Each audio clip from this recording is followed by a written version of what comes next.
Hey, welcome back. It has occurred to me that I needed to do a video on Melchizedek because even Messianics are still messed up about him. So I'm going to be in Genesis 14, verses 18, 19, and 20, starting here. I even wrote it out on a little sheet of paper if that makes it easier for anybody. I'll leave it on here just a minute. So if you need to do a screenshot, you can. Here's verse 20. Whichever's easiest for you to keep up with. So, Melchizedek, whose name literally means Melchi is king, Zedek, it's Tzadi. Zedek means priest or holy. So, Melchizedek means king and priest. I'm sure you've probably heard that before. I just wanted to tell anyone who didn't know. So in verse 18, let's read the English. Then Melchizedek, king of Salem, brought out bread and wine. He was the priest of El Elyon. El is translated as God in most English Bibles, and Most High is Elyon, which it's right there. La El Elyon. 2 Elyon. And he blessed him and said, we need to determine who he and him is. So let's say that again. Then Melchizedek, king of Salem, brought out bread and wine. He was the priest of El Elyon, and he blessed him and said, blessed be Abram of El Elyon. So we know that he here is Melchizedek. And he's blessing him who is Abram. I want to make sure that is clear with everybody. Possessor of heaven and earth. He's not saying Abram is the possessor of heaven and earth. He's saying El Elyon is the possessor of heaven and earth. Just wanted to make that clear since we're getting pronouns all mixed up. And blessed be El Elyon, who has delivered your enemies into your hand.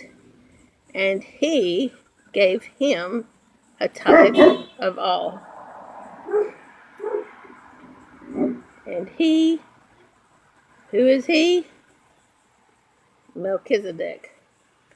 And he gave him a tithe of all. So we have Melchizedek giving him, who is Abram, a tithe of all. Let's look at that on this paper. And he blessed him. And he, Melchizedek, blessed him, Abram. And he, Melchizedek, gave him, who is Abram.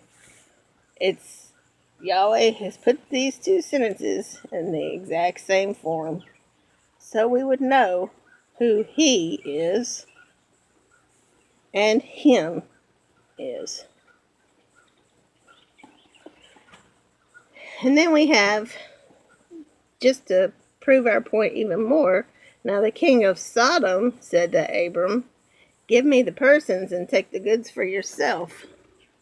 But Abram said to the king of Sodom, I have raised my hand to Yahovah, El Elyon, the possessor of heaven and earth, which is what Melchizedek had said, that I will take nothing, from a thread to a sandal strap, and that I will not take anything that is yours.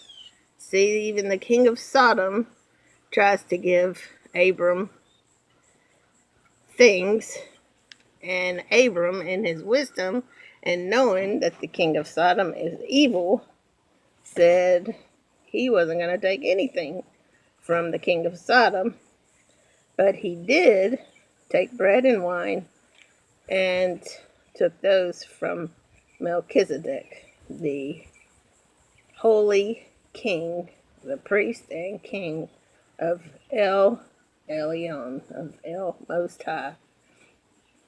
So, all through my life, when I was growing up in the church, preachers loved to go back to this little portion of scripture and make a case for them getting a tithe of all, because they were self-proclaimed pastors of the Almighty.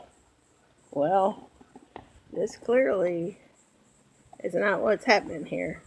Melchizedek, the priest and king of Salem, is giving Abram a tithe of all. So that wouldn't work in the churches, because they don't want to be giving anybody tithes. They want to be receiving tithes. It goes way, way back, these lies that we've inherited. But anyway, I'll make pictures of these and put them at the end. So if you want to go over them in your spare time, I'll put the Hebrew out next to these English verses, except for this little part here. But, alright. Feel free to comment if you want. And may this be a blessing to you. Shalom.